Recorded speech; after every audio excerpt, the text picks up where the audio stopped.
Organizátorom 10-dňového pobytu pre deti s poruchami správania bola bratislavská nezisková organizácia Kľúč, ktorá ako druhá na Slovensku získala minulý rok akreditáciu na vykonávanie opatrení sociálno-právnej ochrany detí a sociálnej kurately. Venujeme sa konkrétne činnostiam, ktoré sú zamerané na realizáciu priorít, ktoré stanovuje a schvaľuje potom ústredie, teda určuje Úrad práce sociálnych vecí a rodiny a schvaľuje ústredie práce sociálnych vecí a rodiny a v rámci týchto opatrení napríklad sa realizujú aj takéto pobyty, ako sme tu teraz, ktoré sú zamerané na rozvoj sociálnych a komunikačných zručností u detí s poruchami správania, alebo ďalšou činnosťou je realizácia výchovno-rekreačných programov pre deti s poruchami správania podľa paragrafu 17 spomínaného zákona, alebo potom realizácia výchovných sociálnych programov a tak ďalej. Takže činnosť neziskovej organizácie je naozaj veľmi široká.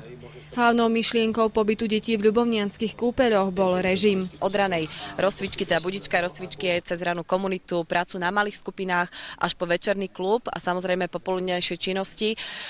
Činnosť je rozdelená tak, že v priebehu toho dopoludnia sa venujeme viac práci, ktorá spočíva v tej psychickej záťaži detí a možno takých ich seba spoznávacích činnostiach, ktoré sú napríklad, ako ja neviem, práca na tých malých skupinách alebo v rámci ranej komunity, kde sa učia prejavovať svoje názory, vyjadrovať sa tak, ako by teda mali správne, alebo teda je zameraná tá činnosť na korekciu tých ich prejavov v správaní.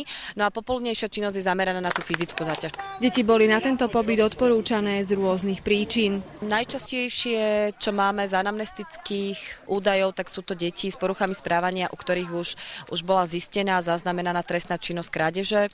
Takže asi to najviac, keď to tak vyhodnotím, napríklad momentálne toto, tak tie krádeže asi najčastejšie. Aké trestnej činnosti dochádza pri tejto mládeži, aké trestnej činnosti sa dopúšťajú? Tak najvyšší je podiel mládeže na páchanie násilnej trestnej činnosti, ktorej patrí napríklad zločin lúpeže alebo vydieranie.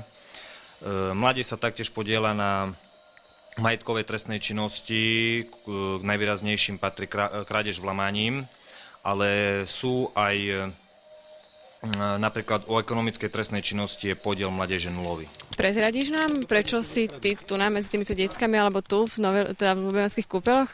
Kvôli krádežiam v škole a s rodinou. A čo ti tento pobyt zatiaľ dal, povedz nám? Tá, že by som bol slušný a také. Som kradol v obchodoch, v Tesku a aj doma. A čomu všetkému si sa naučil tu na? Čomu všetkému? No, že nemám byť zlý a mám počúvať svoju rodinu.